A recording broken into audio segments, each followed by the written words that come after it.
अरिष्टस्थानेषु स्थिताः तेषां ग्रहाणां शुभ एकादशस्थानप्राप्त्यर्थं नक्षत्रदशामार्गे प्राप्तदशायां प्राप्तभुक्तौ आपदं मे नाशय नाशय सम्पदं मे प्रापय प्रापय सकलमनोरथ साधय साधय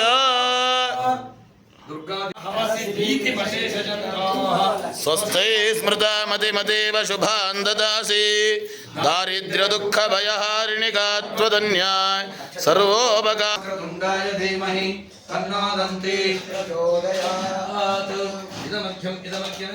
धवलै प्रोद्भासिकै मुक्ताजालविनम्रमण्डपयुधैर्वज्रैश्च सोपानकैर्नानारत्नविनिर्मितैश्च कलशैरत्यन्तशोभावहं माणिक्यो जलदीपदीप्तिरजैर्लक्ष्मीर्विलासास्पदं ध्यायेन्मण्डल स्वेवं विधं स्वादकः भावेन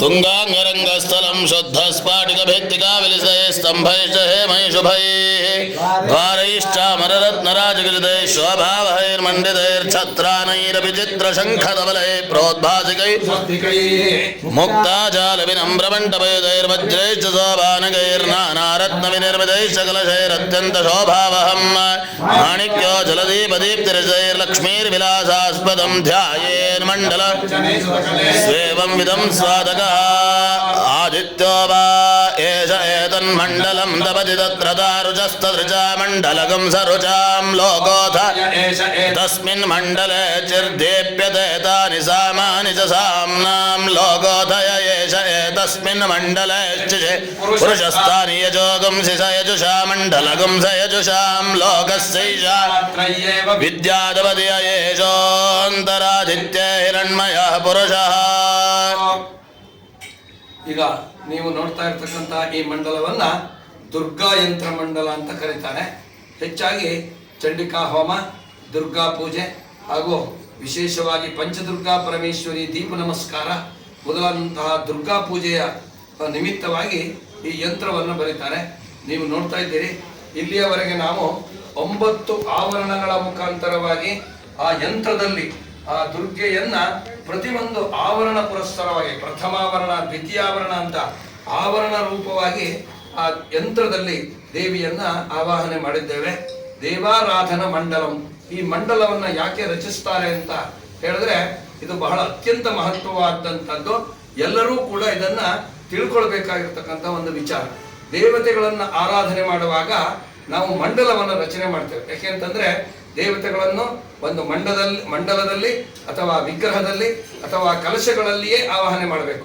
ದೇವತೆಗಳಿಗೆ ಭೂಸ್ಪರ್ಶ ಆದರೆ ಆ ಎಲ್ಲ ದೇವತೆಗಳ ಶಕ್ತಿ ನಾಶವಾಗ್ತದೆ ಅಂತ ಶಾಸ್ತ್ರದಲ್ಲಿ ಹೇಳುವುದರಿಂದ ದೇವತೆಗಳನ್ನು ಒಂದು ಯಂತ್ರದಲ್ಲಿ ಅಥವಾ ಕಲಶದಲ್ಲಿ ಅಥವಾ ವಿಗ್ರಹದಲ್ಲಿ ಆರಾಧನೆ ಮಾಡಬೇಕು ಅಂತ.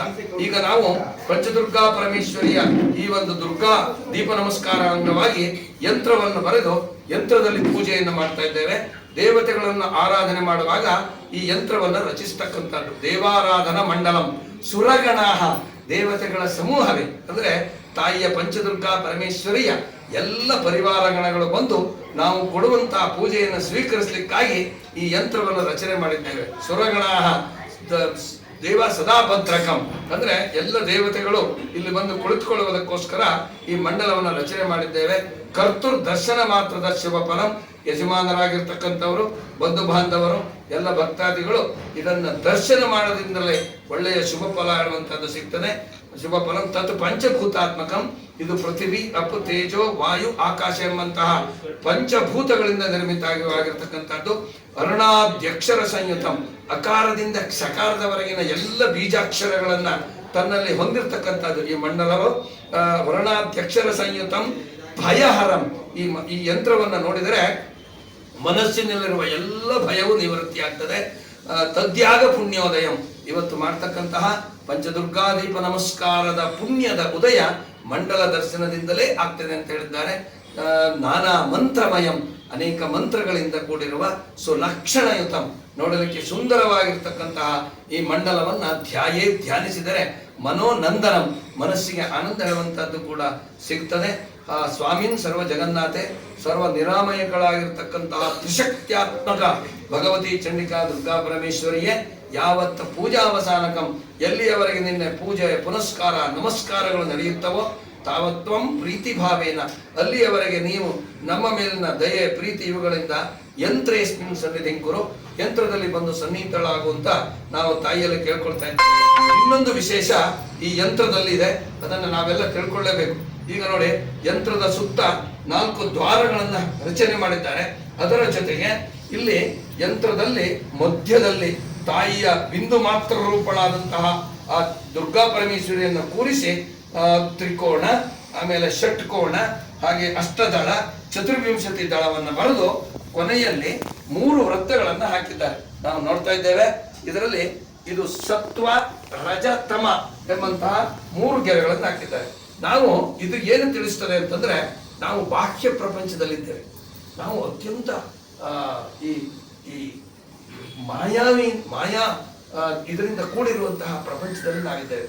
ಇಲ್ಲಿ ಜಪ ತಪ ಅನುಷ್ಠಾನಗಳನ್ನ ಮಾಡಿ ಆ ತಾಯಿಯ ಅನುಗ್ರಹಕ್ಕೆ ಪಾತ್ರರಾದಾಗ ಅಲ್ಲಿ ಕಪ್ಪು ಗೆರೆ ನಾವು ನೋಡ್ತಾ ಇದ್ದೇವೆ. ತಮೋಲೋಕ ಅಂತ ಹೇಳ್ತೇವೆ. ಆ ತಮೋಲೋಕಕ್ಕೆ ನಾವು ಪ್ರವೇಶ ಮಾಡ್ತೇವೆ.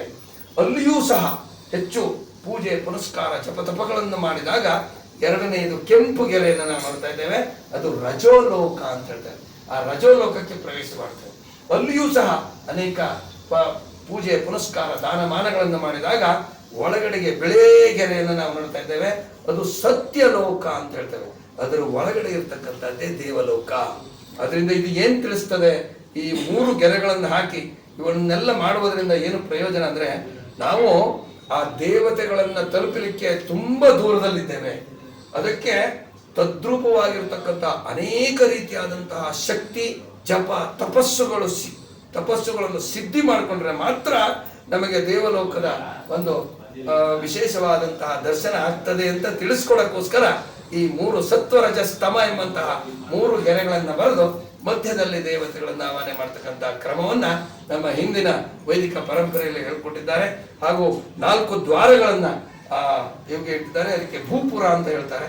ಆ ಭೂಪುರಗಳನ್ನಿಟ್ಟು ಅದರಲ್ಲಿ ಮಧ್ಯದಲ್ಲಿ ಕಲಶದಲ್ಲಿ ದೇವಿಯನ್ನ ಚಂಡಿಕಾ ದುರ್ಗಾ ಪರಮೇಶ್ವರಿಯನ್ನು ಆವಾಹನಿಸಿದ್ದೇವೆ.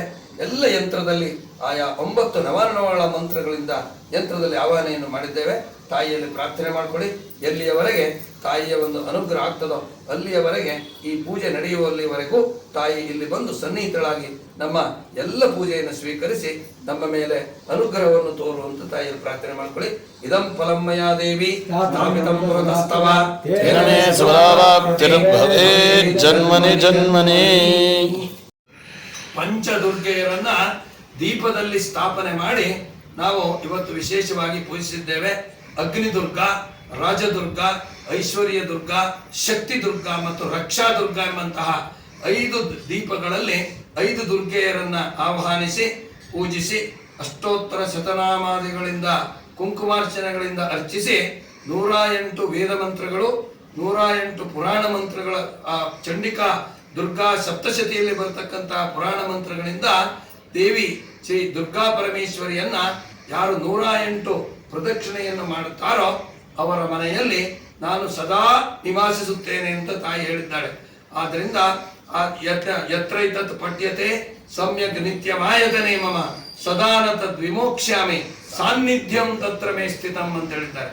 ಯಾವ ಮನೆಯಲ್ಲಿ ನನ್ನ ಸ್ತೋತ್ರ, ನನ್ನ ಜಪ, ನನ್ನ ಪೂಜೆ ನಿರಂತರವಾಗಿ ನಡೀತಾ ಇರ್ತದೋ ಆ ಮನೆಯನ್ನ ನಾನು ಬಿಟ್ಟು ತೊಲಗುವುದಿಲ್ಲ. ಅಲ್ಲಿಯೇ ನನ್ನ ಸಾನ್ನಿಧ್ಯ ಹೇಳುವಂತಹದ್ದು ಸರ್ವದಾ ಇರ್ತದೆ ಅಂತ ತಾಯಿ ಜಗನ್ಮಾತೆಯಾದ ದುರ್ಗಾ ಪರಮೇಶ್ವರಿ ನಮಗೆ ತಿಳಿಸಿಕೊಟ್ಟಿದ್ದಾಳೆ. ಹಾಗೂ ವಿಶೇಷವಾಗಿ ಯಾರು ದುರ್ಗೆಯನ್ನ ವಿಶೇಷವಾಗಿ ಸ್ಮರಿಸುತ್ತಾರೋ ದುರ್ಗೆ ಸ್ಮೃತ ಹರಸಿ ಭೀತಿ ಮಶೇಷ ಜಂತೋಹ, ಎಲ್ಲ ರೀತಿಯಾದಂತಹ ಭಯವನ್ನ ನಿವಾರಣೆ ಮಾಡ್ತಾಳೆ. ಸ್ವಸ್ಥೈ ಸ್ಮೃತಾಂ ಅತಿಮತೀವ ಶುಭಾಂದದಾತಿ, ಯಾರು ಒಳ್ಳೆಯ ಮನಸ್ಸಿನಿಂದ ಅವಳನ್ನ ಸ್ಮರಣೆ ಮಾಡ್ತಾಳೋ ಅವರಿಗೆ ಅತಿಮತೀವ ಶುಭಾಂದದಾಸಿ, ಒಳ್ಳೊಳ್ಳೆಯ ಶುಭ ಕೆಲಸವು ನಡೆಯುವಂತೆ ನೋಡ್ಕೊಳ್ತಾರೆ. ದಾರಿದ್ರ್ಯ ದುಃಖ ಭಯಹಾರಿಣಿ ಕಾತ್ತದನ್ಯ, ಮನುಷ್ಯನ ದಾರಿದ್ರ್ಯ ದುಃಖ ಇವೆಲ್ಲ ಭಯ ಇದನ್ನ ದೂರ ಮಾಡಲಿಕ್ಕೆ ಆ ತಾಯಿಯನ್ನು ಬಿಟ್ಟರೆ ಜಗತ್ತಿನಲ್ಲಿ ಯಾರೂ ಇಲ್ಲ.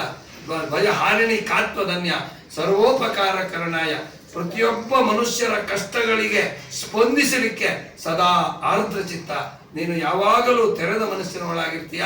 ಅಂತಹ ಪ್ರಣತಾನಾಂ ಪ್ರಸೀದತ್ವಂ, ಯಾರು ನಿನ್ನನ್ನು ನಮಸ್ಕರಿಸುತ್ತಾರೋ ಅವರಲ್ಲಿ ವಿಶೇಷವಾದ ಪ್ರಸಾದವನ್ನು ತಾಯಿ ನೀನು ನೀಡುತ್ತೀಯ. ಪ್ರಣತಾನಾಂ ದೇವಿ ವಿಶ್ವಾರ್ತಿ ಹಾರಿಣಿ, ಇಡೀ ವಿಶ್ವದಲ್ಲಿ ಇರ್ತಕ್ಕಂಥ ಎಲ್ಲ ಕಷ್ಟಗಳನ್ನು ನೀನು ನಾಶ ಮಾಡ್ತೀಯ. ದೇಹಿ ಸೌಭಾಗ್ಯಂ ಆರೋಗ್ಯಂ, ನನಗೆ ಸೌಭಾಗ್ಯ ಆರೋಗ್ಯವನ್ನು ಕೊಟ್ಟು ನನ್ನನ್ನು ಕಾಪಾಡು. ಹಾಗೂ ವಿಶೇಷವಾಗಿ ರೂಪವನ್ನ ಜಯವನ್ನ ಎಲ್ಲವನ್ನೂ ಕೂಡ ಯಾರು ನನ್ನನ್ನು ದ್ವೇಷಿಸಿದಂತೆ, ನಾನು ಬೇರೆಯವರನ್ನ ದ್ವೇಷಿಸಿದಂತೆ ಒಳ್ಳೆಯ ಅತ್ಯುತ್ತಮವಾದ ಮನಸ್ಥಿತಿಯನ್ನ ನನಗೆ ಉಂಟು ಮಾಡಿ ಜಗತ್ತಿಗೆ ಎಲ್ಲ ಯಾರು ಕಷ್ಟದಲ್ಲಿರ್ತಾರೋ ಅವರಿಗೆ ಆ ಸೇವೆಯನ್ನು ಮಾಡ್ತಕ್ಕಂಥ ಅನುಗ್ರಹವನ್ನ, ದಾನ ಧರ್ಮಾದಿಗಳಲ್ಲಿ ಶಕ್ತಿಯನ್ನು ಕೂಡ ಕೊಟ್ಟು ನೀನು ನನ್ನನ್ನು ಕಾಪಾಡುವಂತ ಆ ತಾಯಿಯಲ್ಲಿ ಬೇಡ್ಕೊಳ್ತಕ್ಕಂಥ ಒಂದು ಕಾರ್ಯಕ್ರಮ. ಈ ದುರ್ಗಾದೀಪ ನಮಸ್ಕಾರ ಬಹಳ ವಿಶೇಷವಾಗಿ ಅದು ನಮ್ಮ ಹಿಂದಿನಿಂದಲೂ ಕೂಡ ನಡೆದುಕೊಂಡು ಆ ಪರಂಪರೆಯಾಗಿ ನಡೆದುಕೊಂಡು ಬಂದಂತಹ ಒಂದು ಕಾರ್ಯಕ್ರಮ. ಇದನ್ನು ಮಾಡುವುದರಿಂದ ಎಲ್ಲ ರೀತಿಯಾದಂತಹ ದುರ್ಗತಿ ನಾಶಿನಿ, ಮನುಷ್ಯನ ಎಲ್ಲ ದುರ್ಗತಿಗಳು ದೂರವಾಗಿ ಆ ತಾಯಿಯ ಅನುಗ್ರಹ ಆಗ್ತದೆ ಅಂತ ಈ ಸಂದರ್ಭದಲ್ಲಿ ತಾಯಿಯನ್ನು ಬೇಡಿಕೊಂಡು, ನನಗೆ ಶ್ರದ್ಧಾಂ ಮೇಧಾಂ ಯಶಪ್ರಜ್ಞಾಂ ವಿದ್ಯಾಂ ಬುದ್ಧಿಂ ಶ್ರೀಯಂಬಲಂ ಆಯುಷ್ಯಂ ತೇಜ ಆರೋಗ್ಯಂ ದೇಹಿ ಮೇ ಪರಮೇಶ್ವರಿ ಎಂಬಂತೆ ಆಯುಷ್ಯ ಆರೋಗ್ಯ ಎಲ್ಲವನ್ನು ಕೂಡ ತಾಯಿ ಭಗವತಿಯಾದಂತಹ ದುರ್ಗಾ ಪರಮೇಶ್ವರಿಗೆ ನೀಡಲಿ ಅಂತ ಈ ಸಂದರ್ಭದಲ್ಲಿ ಎಲ್ಲರೂ ಸೇರಿ ಆ ತಾಯಿಯಲ್ಲಿ ಪ್ರಾರ್ಥನೆ ಮಾಡೋಣ. ಓಂ ಪುನಃ ಪುನಃ ಪ್ರಾರ್ಥಯಂತೆ ಇತಿ ಚೇತ್, ಹೇ ದೇವಿ ಅಹಂ ಇದಂ ಈ ಏತತ್ ಭೂಮಂಡಲೆ ಮಮ ಕೃತೆ ಜನನಿ ಜನ್ಮ ದತ್ತವತಿ ಅಸ್ತಿ.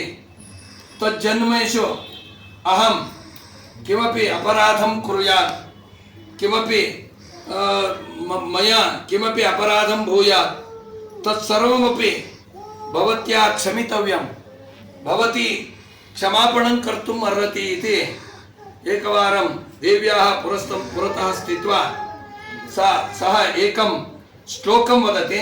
ತಶ್ಲೋಕಸ್ಯ ವಿವರಣಂ ಅಹಂ ದದಾಮಿ. ನ ಮೋಕ್ಷಸ್ಯ ಆಕಾಂಕ್ಷಾ ನ ಚ ವಿಭವವಾಂಛಾಪಿ ಜನಮೇ. ಹೇ ದೇವಿ, ಮಮ ಕೃತೆ ಮೋಕ್ಷಸ್ಯ ಆಕಾಂಕ್ಷಾ ನಾಸ್ತಿ, ನನಗೆ ಯಾವುದೇ ಮೋಕ್ಷದ ಆಕಾಂಕ್ಷೆ ಇಲ್ಲ. ನ ಚ ವಿಭವವಾಂಛಾಪಿ ಜನಮೇ, ಈ ಜನರ ನಡುವೆ ನಿಂತುಕೊಂಡು ಇಲ್ಲಿಯ ಎಲ್ಲ ಸಮಸ್ತ ಭೋಗಗಳನ್ನು ಅನುಸರಿಸುತ್ತಾ ಇಲ್ಲಿಯ ಜನರಂತೆ ನಾನು ಎಲ್ಲರಂತೆ ಇರಲಿಕ್ಕೆ ನನಗೆ ಸಾಧ್ಯವಿಲ್ಲ ತಾಯಿ. ನಾನು ಅದನ್ನೂ ಕೂಡ ನಾನು ನಿನ್ನಲ್ಲಿ ಬೇಡ್ಕೊಳ್ತಾ ಇಲ್ಲ. ನ ವಿಜ್ಞಾನಾಪೇಕ್ಷ, ನನಗೆ ವಿಜ್ಞಾನದ ಅಪೇಕ್ಷೆ ಇಲ್ಲ. ನಾಸಾ ವಿಜ್ಞಾನಿಗಳು ಹೇಗೆ ಚಂದ್ರಯಾನಕ್ಕೋ ಎಲ್ಲೋ ಬೇರೆ ಕಡೆಗೆ ಹೋಗಿ ಅಲ್ಲೆಲ್ಲೋ ಹೊಸತ ಸಂಶೋಧನೆಯನ್ನು ಮಾಡಿಕೊಂಡು ಏನೇನೋ ಆಗಿ ಅದನ್ನೆಲ್ಲ ಸಾಧನೆ ಮಾಡುವಂತ ಅಪೇಕ್ಷೆಯೂ ನನಗಿಲ್ಲ. ನ ವಿಜ್ಞಾನಾಪೇಕ್ಷ ಶಶಿಮುಖಿ ಸುಖೇಚ್ಛ, ಪುನಃ ಸುಂದರವಾದಂತಹ ಯುವತಿಯನ್ನ ಮದುವೆ ಮಾಡಿಕೊಂಡು ಅವಳೊಡನೆ ಸಂಪೂರ್ಣವಾಗಿ ಜೀವನವನ್ನ ಸಾಗಿಸುವುದಕ್ಕೂ ಕೂಡ ನನಗೆ ಇಷ್ಟ ಇಲ್ಲ. ನನಗೆ ಅದು ಯಾವುದೂ ಕೂಡ ಬೇಡ. ಅತಸ್ತ್ವಾಂ ಸಂಯಾಚೆ, ಹೇ ತಾಯಿ, ನಿನ್ನ ಎದುರುಗಡೆಗೆ ನಾನು ಬೇಡ್ಕೊಳ್ತಾ ಇದ್ದೇನೆ. ಸ್ವತಃ ಶಂಕರಾಚಾರ್ಯರು ತಾಯಿಯಲ್ಲಿ ಕ್ಷಮಾಪರಾಧನವನ್ನು ಕೇಳ್ತಾ ಇರ್ತಕ್ಕಂಥದ್ದು ಈ ಒಂದು ಸಂದರ್ಭ. ಅತಸ್ತ್ವಾಂ ಸಂಯಾಚೆ, ಹೇ ದೇವಿ, ನಿನ್ನನ್ನೇ ನಾನು ಬೇಡ್ಕೊಳ್ತಾ ಇದ್ದೇನೆ. ಜನನಿ ಜನನಂ ಯಾತು ಮಮ ವೈ, ಆ ತಾಯಿ ನನಗೆ ಜನ್ಮವನ್ನು ಕೊಟ್ಟಿದ್ದಾಳೆ ಅಂತಾದ್ರೆ ಈ ಜನನಿ ಜನ್ಮಭೂಮಿ ಹೇಳುವಂತಹದ್ದು, ಈ ಭಾರತದ ಜನ್ಮಭೂಮಿ, ಪವಿತ್ರ ಜನ್ಮಭೂಮಿಯಲ್ಲಿ ನಾನು ಹುಟ್ಟಿ ಇಲ್ಲಿಯ ಒಂದು ಋಣವನ್ನು ತೀರಿಸಬೇಕು ಅಂತಾದ್ರೆ ಜನನಿ ಜನನಂ ಯಾತು ಮಮ ವೈ. ಮೃಡಾಣಿ ರುದ್ರಾಣಿ ಶಿವ ಶಿವ ಭವಾನಿ ತಿಜಪತಃ, ಹೇ ಮೃಡಾಣಿ ರುದ್ರಾಣಿ ಶಿವ ಶಿವ ಭವಾನಿ ಅಂತ ಪ್ರತಿನಿತ್ಯ ನಿನ್ನ ಜಪವನ್ನು ಮಾಡಿಕೊಂಡು ನಾನು ಈ ದೇಹವನ್ನು ಬಿಟ್ಟು ಹೋದ್ರೆ ಸಾಕು ತಾಯಿ, ನನಗೆ ಇನ್ನು ಏನು ಬೇಡ ಅಂತ ನನ್ನ ಅಪರಾಧವನ್ನೆಲ್ಲ ನೀನು ಕ್ಷಮಿಸಲಿಕ್ಕೆ ಯೋಗ್ಯಳಾಗಿದ್ದೀಯಾ ಅಂತ ಆ ದೇವ್ಯಾಪರಾಧ ಕ್ಷಮಾ ಸ್ತೋತ್ರದಲ್ಲಿ ಸ್ವತಃ ಶಂಕರಾಚಾರ್ಯರೇ ತಾಯಿಯಲ್ಲಿ ಅಪರಾಧವನ್ನು ಕೇಳ್ಕೊಳ್ತಕ್ಕಂಥ ಒಂದು ಸಂದರ್ಭ. ಓಂ ಸ್ವಸ್ತಿ.